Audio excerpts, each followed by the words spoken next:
Welcome to daily star update. এইবার বড়সড় twist আসতে চলেছে পরশুরাম ধারাবাহিকে।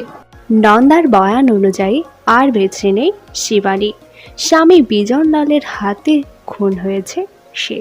বিয়ের পরে বেশ কয়েকদিন ভালো চলেছিল বিজন এবং শিবানীর সম্পর্ক, কিন্তু বিজনের আসল রূপ যখন শিবানী জানতে পারে, তখন সে পুলিশকে বলে দিতে গেলে তাকে মেরে ফেলে বিজন।